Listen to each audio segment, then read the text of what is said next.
Bismillahirrahmanirrahim. Assalamualaikum warahmatullahi wabarakatuh. Tuan-tuan ahli majelis sarahan dalam talian yang berbahagia, alhamdulillah kita jumpa semula dalam sarahan sejarah Kerajaan Orde Baru dan Reformasi di Indonesia. Saya nak bagi sarahan sekarang ini dalam bahasa Melayu secara am sahaja dengan tajuk Dasar dan Agenda Kerajaan Orde Baru dari pengasasannya pada hujung tahun 1960-an sehingga kejayaannya pada hujung tahun 1980-an. Seperti biasa, pemerihalan yang detail serta mana-mana yang berlaku pada penggal masa itu, tuan-tuan boleh baca sama ada dalam buku-buku maupun artikel dalam jurnal akademik yang sudah pun saya cadangkan.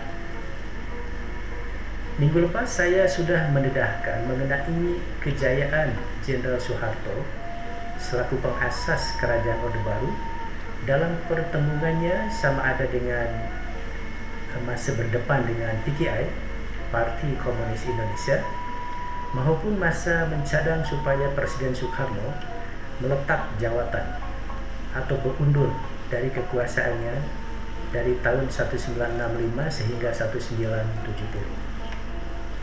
Sebaik sahaja berjaya, Presiden Soeharto mula membagi takrifan apa dia Kerajaan Orde Baru supaya boleh diterima dan diperakui sama ada oleh masyarakat dalam negeri maupun oleh masyarakat antarbangsa. Mengikut Presiden Soeharto, Orde Baru boleh ditakrif sebagai kerajaan baru yang berasaskan pada pengamalan rukun negara yaitu Pancasila dan perlembagaan negara yaitu UUD, Undang-Undang Dasar 1945 secara murni dan konsekuen. Ini bermaksud bahawa Kerajaan Orde Baru berbeza dengan kerajaan sebelumnya yang dipanggil Kerajaan Orde Lama yang tidak mengamalkan rukun negara dan perlembagaan secara betul, dan khasnya kerana membagi laluan kepada PKI untuk berleluasa dan mencorak alam politik kontemporeri di Indonesia pada tahun 1960-an. Dari takrifan mengenai sejarah Kerajaan Orde Baru tersebut, kita boleh mengenal pasti hala tuju dan agenda utama daripada kerajaan yang diterajui oleh Presiden Soeharto, yaitu pertamanya berbeza dalam membina negara dengan Kerajaan Orde Lama atau rejim Presiden Soekarno, dan keduanya anti PKI atau anti ideologi komunis. Dua pemerihalan ini nak jadi ciri khas daripada pentadbiran Kerajaan Orde Baru yang diterajui oleh Presiden Soeharto dari hujung tahun 1960-an sehingga awal tahun 1990-an, masa di mana negara Soviet Union runtuh dan ideologi komunisme dipandang bukan lagi sebagai ancaman utama bagi negara-negara di serata dunia. Mari kita kenal pasti yang pertama, yaitu bahawa Kerajaan Orde Baru berbeza dalam membina negara dibandingkan dengan Kerajaan Orde Lama. Kerajaan Orde Lama khasnya Presiden Soekarno mengambil berat pembangunan politik sebagai panglima, manakala Kerajaan Orde Baru mengambil berat pembangunan ekonomi sebagai panglima. Oleh itu, pelan pembangunan ekonomi dan proses modernisasi sememangnya dimulakan oleh Kerajaan Orde Baru, apa yang dipanggil dengan Repelita atau rencana pembangunan 5 tahun, termasuklah pembangunan ekonomi jangka menengah dan jangka panjang. Macam mana Kerajaan Orde Baru boleh melaksanakan pembangunan ekonomi? Presiden Soeharto adalah seorang jenderal tentara angkatan darat yang tak paham selok-belok ekonomi. Oleh itu beliau menjemput para profesor yang ada kepakaran dalam bidang ekonomi, dan amnya ialah graduate daripada Amerika Syarikat dan pensarah dari Fakulti Ekonomi UI, University Indonesia Jakarta, macam Profesor Dr. Wijoyo Nitisastro, Profesor Dr. Sumitro Joyo Hadikusumo, ayahanda daripada Jenderal Prabowo Subianto sekarang, Profesor Dr. Emil Salim, dan lain-lainnya, untuk membuat pelan dan menjayakan pembangunan ekonomi di Indonesia. Proses pembangunan yang menumpukan kepada pertumbuhan ekonomi dan dirancang serta dianjur oleh para profesor daripada IPT, Institusi Pengajian Tinggi UI di Jakarta itu, kerap dipanggil sebagai Wijoyonomic, mengacu kepada nama Profesor Dr. Wijoyo Nitisastro. Pembangunan ekonomi yang berpaksikan Wijoyonomic ini berjaya dari tahun 1970-an sehingga tahun 1980-an. Apatah lagi disokong oleh harga petrol atau minyak dunia yang tinggi, ekoran dari perang Arab Israel, sehingga kerajaan Indonesia pada tahun 1984 boleh berdikari dalam bidang pertanian, apa yang dipanggil swasembada pangan.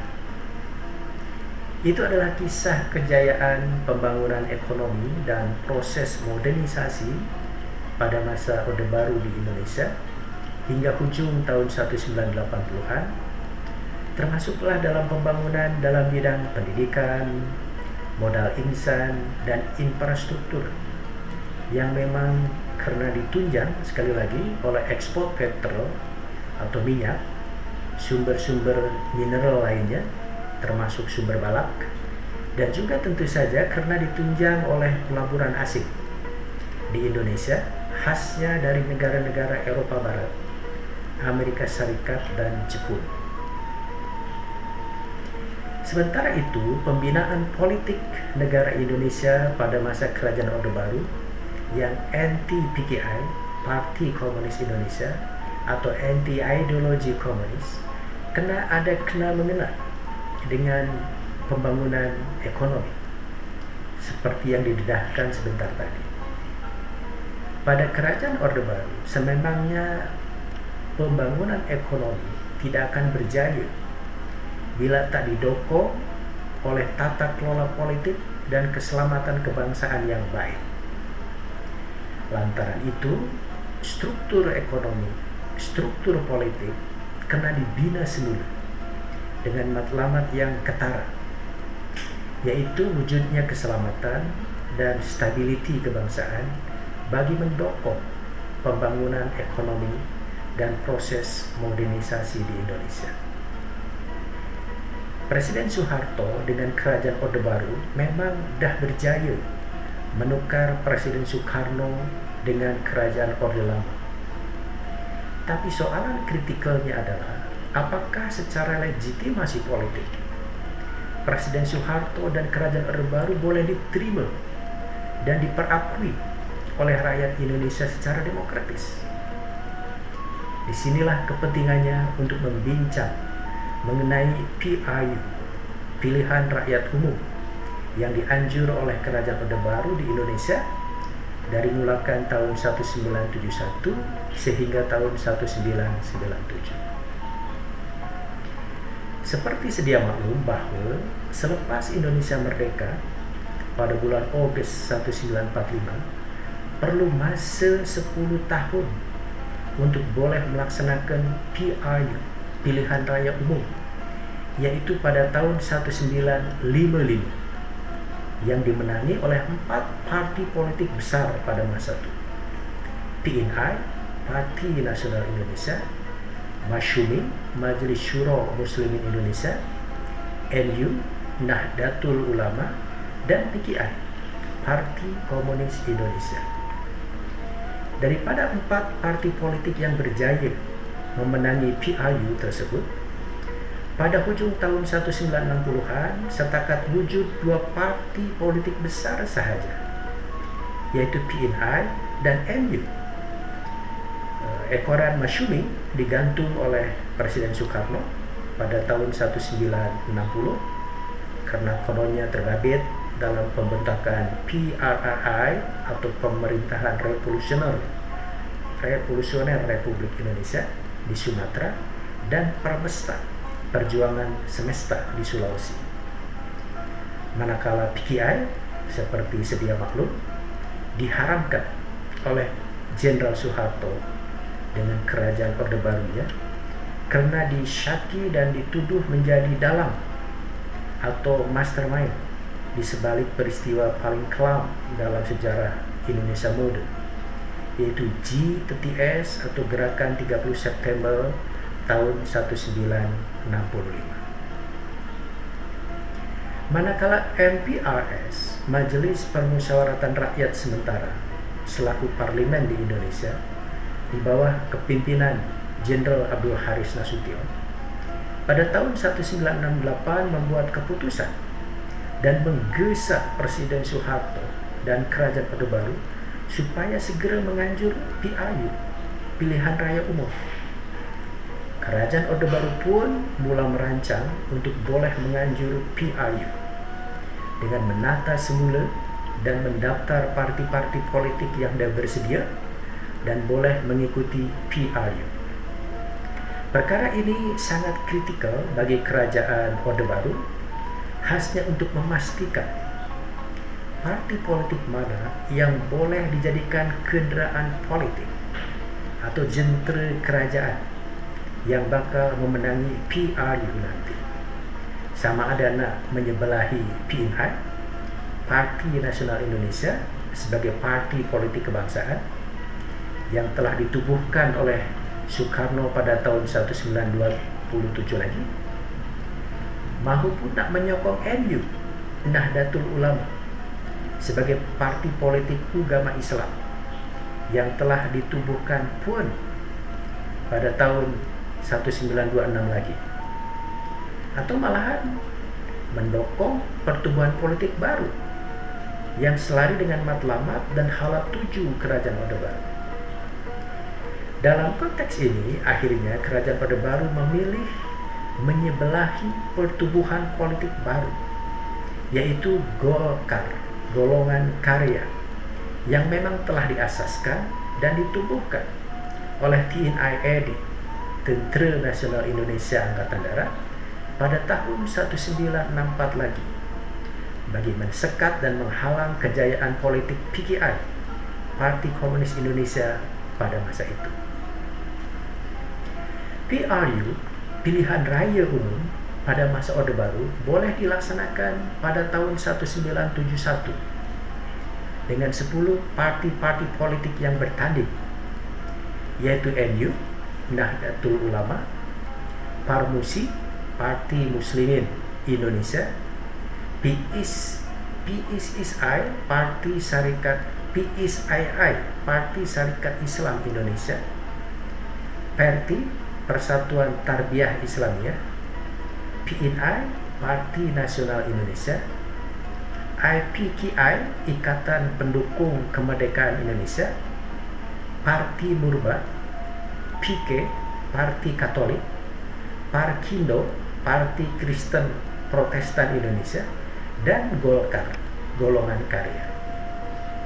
Dapatan daripada PRU tersebut, seperti mana sudah dijangkakan oleh ramai pemerhati politik, dimenangi oleh Golkar yang memperolehi kerusi di Parlemen Indonesia, yaitu DPR, DPR, dan MPR, Dewan Perwakilan Rakyat dan Majelis Permusyawaratan Rakyat, sebanyak 60% lebih. Bagi Kerajaan Orde Baru, kejayaan Golkar dalam memenangi PRU 1971 itu sangat kritikal karena 3 pemerihalan. Pertama, kerajaan dah menemukan kenderaan politik dan jentera kerajaan yang boleh mengiktiraf kekuasaan dan memberi legitimasi politik kepada Presiden Soeharto dengan kerajaan Orde Baru. Kedua, kerajaan Orde Baru berazam melalui Kementerian Dalam Negeri, Tentera Indonesia yang sekarang dipanggil ABRI, Angkatan Bersenjata Republik Indonesia, dan birokrasi kaki tangan kerajaan untuk berterusan menyebelahi Golkar dalam PRU masa hadapan.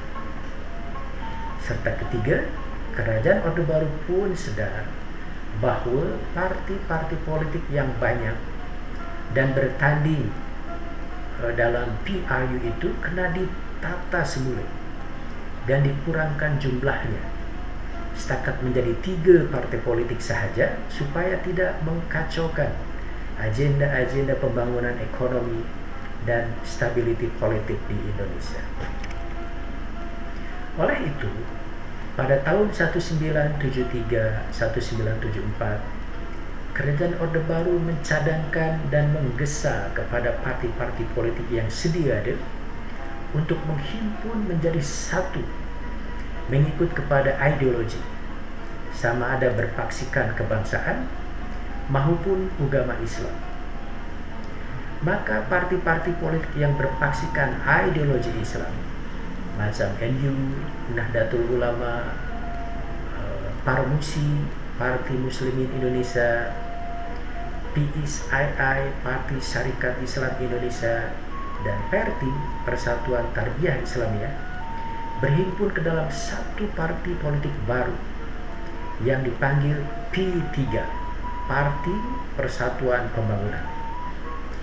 Manakala parti-parti politik yang berpaksikan ideologi kebangsaan atau bukan Islam macam PNI, Parti Nasional Indonesia, IPKI, Ikatan Pendukung Kemerdekaan Indonesia, Parti Murba, PK, Parti Katolik, dan Parkindo, Parti Kristen Protestan Indonesia, berhimpun dalam satu parti politik baru yang dipanggil PDI, Parti Demokrasi Indonesia.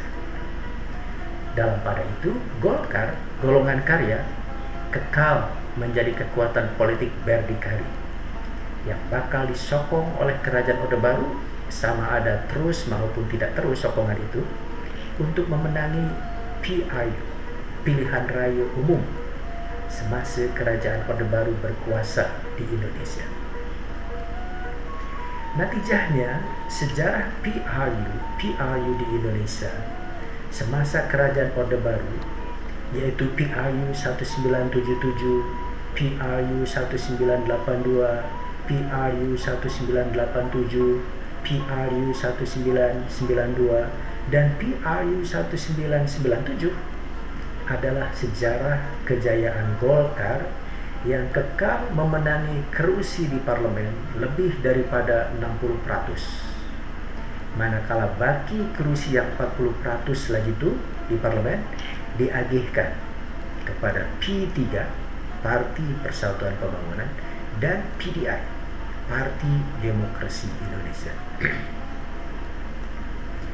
Walaupun kerajaan Orde Baru berjaya dalam mentadbir urus pembangunan ekonomi dan proses modernisasi di Indonesia, sehingga wujud slogan kata bahwa pembangunan sebagai pengamalan terus daripada rukun negara Pancasila pada satu segi, dan pada segi lain pun berjaya dalam pembangunan politik dengan mengurangkan dan menjederhanakan parti-parti politik yang sedia ada, tetapi kekuatan pihak pembangkang kekal wujud, terutamanya sekarang datang daripada pihak elit-elit pemimpin tentera Indonesia yang kerap berbalah, atau daripada pelajar-pelajar di IPT, institusi pengajian tinggi yang ada hujah kritikal, atau daripada pemimpin-pemimpin pertubuhan Islam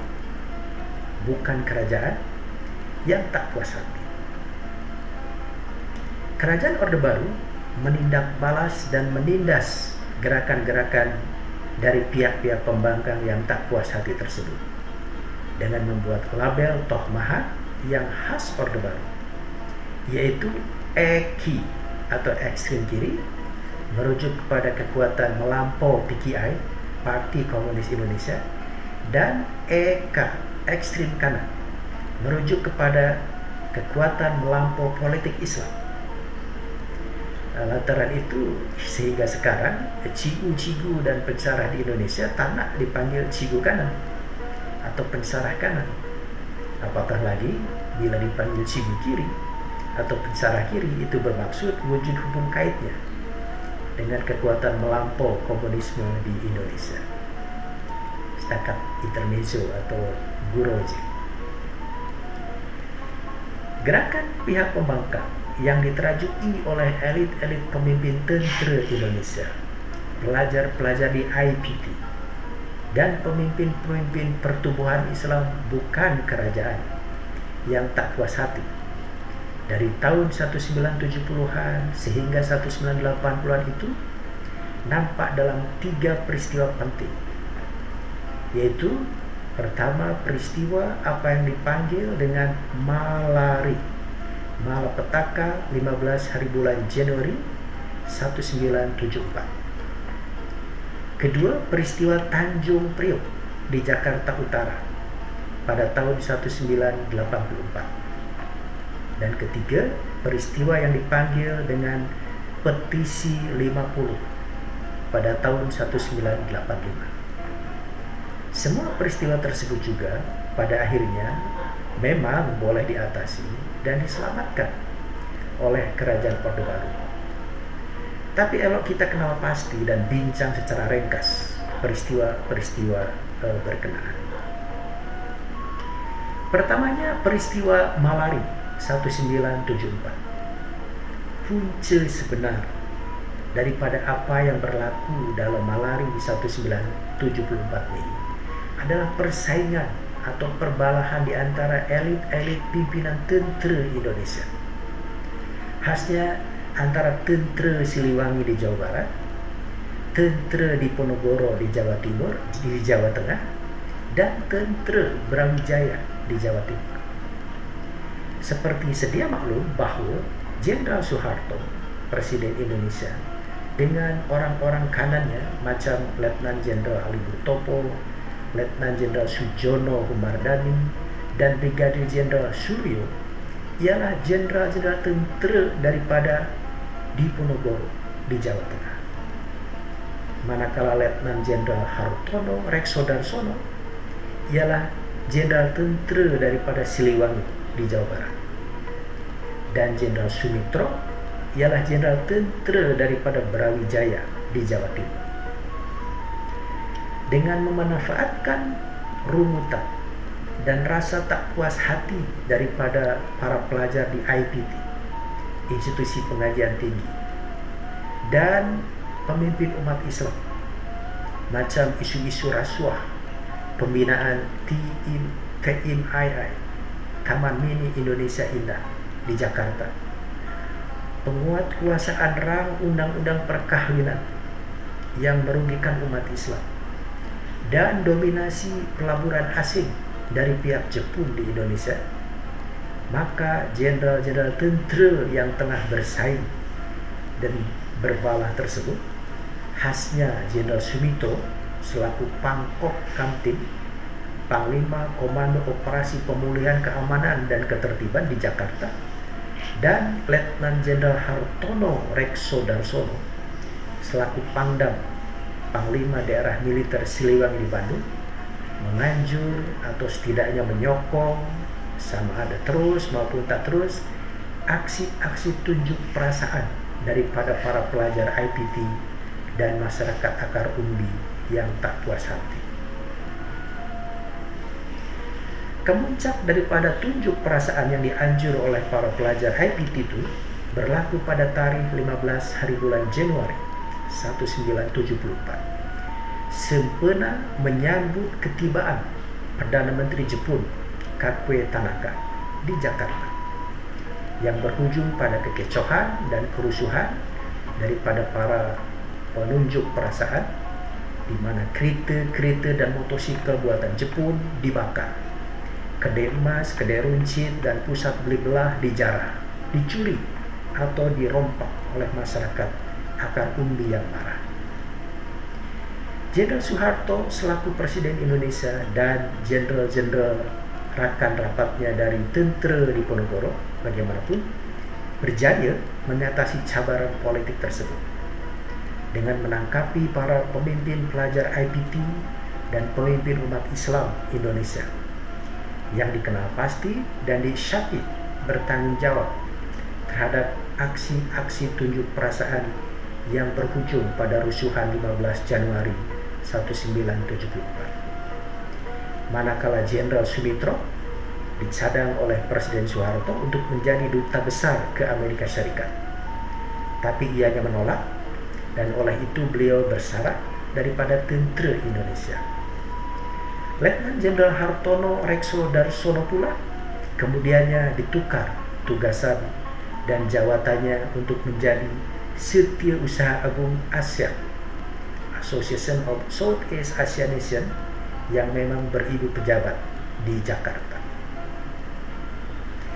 Sebenarnya ada satu lagi peristiwa politik penting, ekoran dari peristiwa Malari 1974. Khasnya bagi mensepadukan semula elit-elit pemimpin tentera Indonesia yang kerap berbalah dengan memanfaatkan isu bahaya ideologi komunisme di rantau Asia Tenggara, yaitu peristiwa apa yang dipanggil oleh Kerajaan Orde Baru sebagai integrasi Timor Timur dengan Indonesia.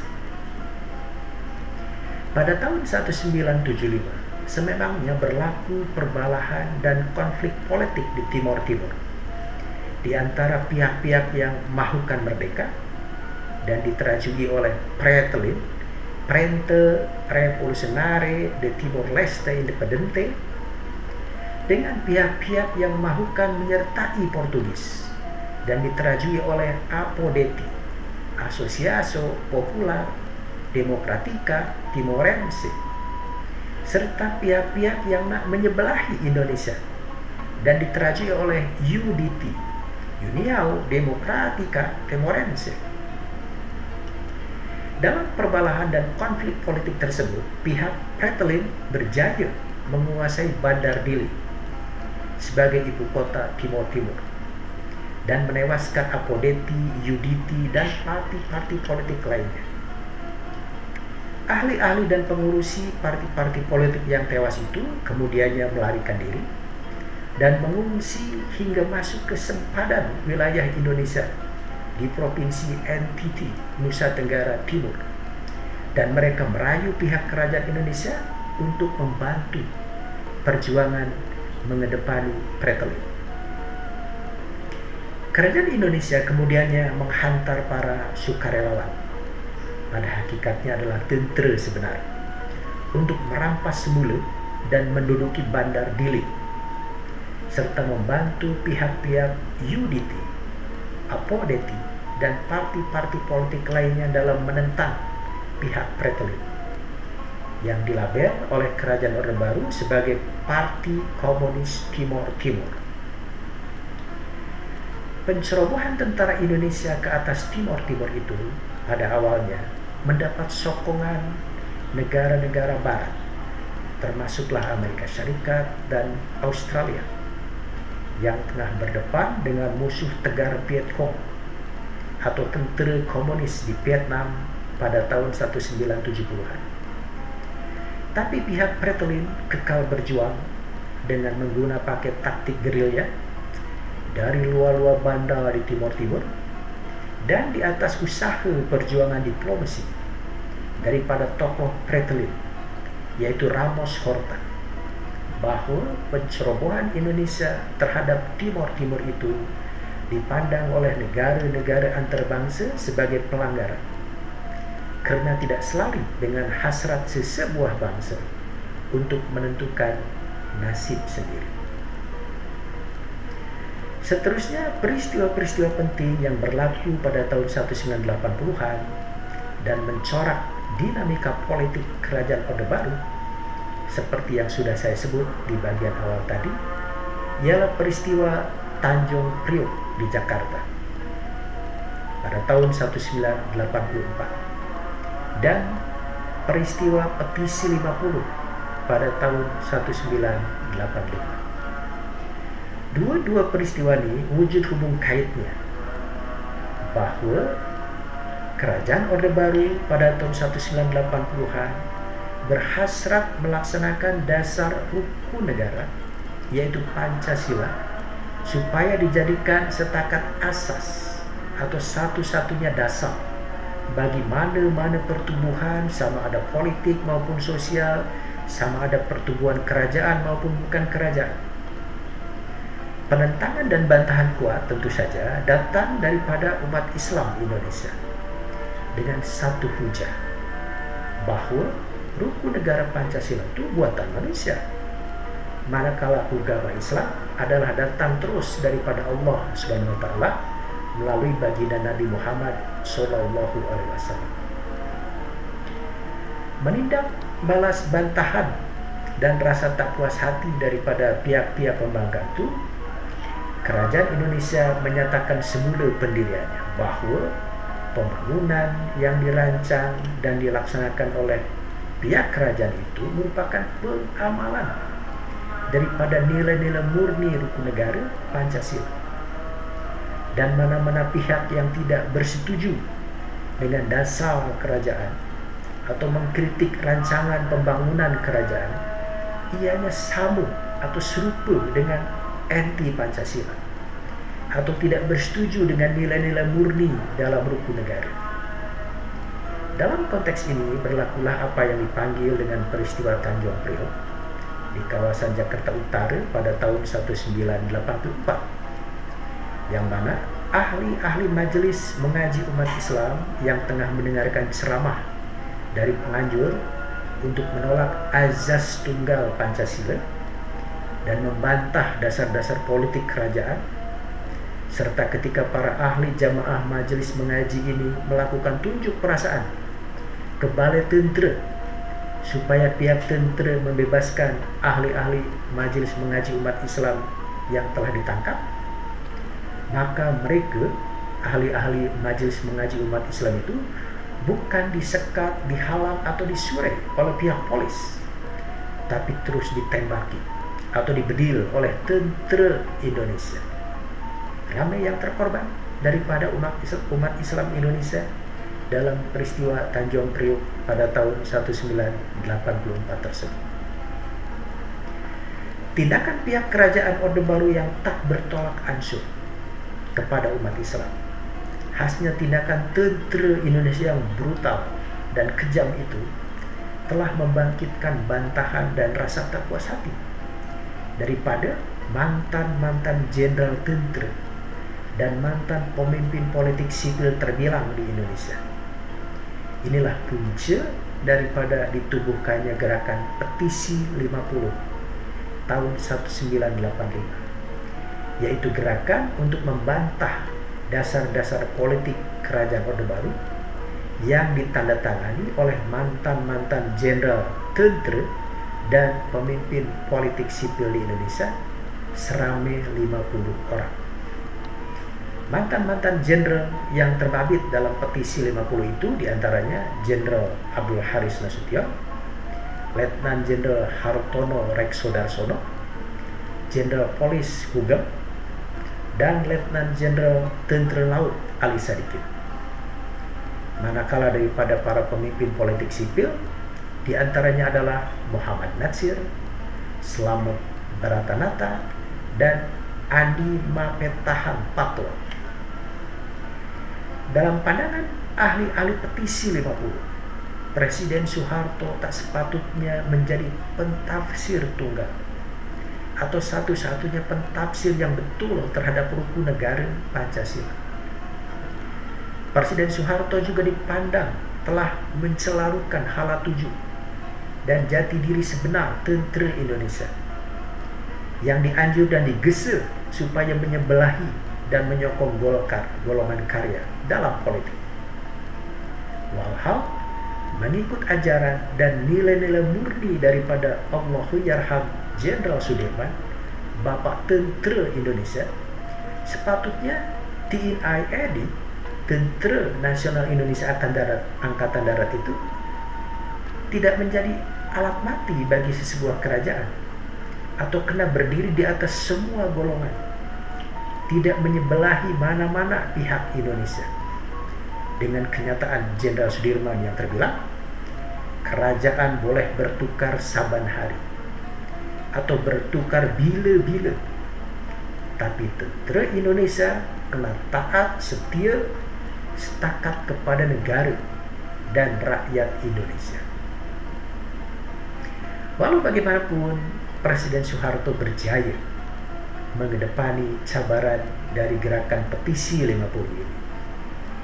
Di dalam buku autobiografinya, Presiden Soeharto melabel mereka yang menjadi ahli-ahli dalam petisi 50 itu, dalam bahasa Jawa, adalah rumongso iso ning ora iso rumongso. Ianya bermaksud merasa boleh, tapi tak boleh merasa. Manakala David Jenkins, wartawan daripada Australia yang menulis buku Soeharto and His General, melabel ahli-ahli gerakan petisi 50 ini sebagai golongan BSH atau barisan sakit hati, karena kejayaan Presiden Soeharto, seorang tentera yang pada masa dahulunya biasa-biasa sahaja dan tak diambil kira, tapi sekarang Soeharto menjadi orang kuat di Indonesia, bahkan di rantau Asia Tenggara. Presiden Soeharto sememangnya pandai dalam helah politik. Dalam mengedepankan sebarang cabaran dan dugaan yang di depannya, Presiden Soeharto yang digelar sebagai The Smiling General itu sememangnya mengamalkan politik Machiavellian yang biasa diamalkan oleh pemimpin-pemimpin politik lainnya, yaitu pertama, persuasi dengan cara berdiplomasi, mendekati, merayu, dan meyakinkan pihak pembangkang. Bila tak berjaya, maka diguna cara kedua, yaitu bagi materi kepada ahli-ahli pembangkang, sama ada jawatan, membagi projek, atau peluang untuk memperolehi kekayaan. Dan bila tak berjaya juga, maka diguna pakai cara ketiga, cara penghabisan, yaitu dibui atau dipenjara atau bahkan dihabisi hingga mati. Kaedah pertama dan kedua selalunya berjaya, dan itu berlaku dalam kes Jenderal Sumitro yang memilih bersyarat daripada menjadi pembangkang kepada Presiden Soeharto selepas peristiwa rusuhan 15 bulan Januari 1974 di Jakarta. Manakala kaedah ketiga berlaku dalam kes Letnan Jenderal Hartono Reksodarsono dan Andi Mapetahang Fatwa yang dibui atau dipenjara oleh Kerajaan Orde Baru karena tak akur dan tak bersetuju dengan dasar-dasar politik daripada Kerajaan Orde Baru. Tuan-puan ahli majelis syarahan dalam talian yang berbahagia, itulah sebentar tadi kisah sejarah politik yang dinamik daripada Kerajaan Orde Baru dari hujung tahun 1960-an hingga hujung tahun 1980-an. Selama 20 tahun lebih pula, itulah kisah sejarah kejayaan Kerajaan Orde Baru dalam pembangunan ekonomi, proses modernisasi, dan pembinaan semula politik negara di Indonesia dengan cabaran-cabaran dan jawaban-jawabannya. Macam mana kisah sejarah kemunduran Kerajaan Orde Baru pada tahun 1990-an yang kemudian ditukar oleh Kerajaan Reformasi dari tahun 2000-an sehingga sekarang? Insya Allah kita jumpa semula dan bincang dalam syarahan pada masa hadapan dengan menggunakan pakai bahasa yang berbeza, yaitu bahasa Sunda. Sekian dan terima kasih. Assalamualaikum warahmatullahi wabarakatuh.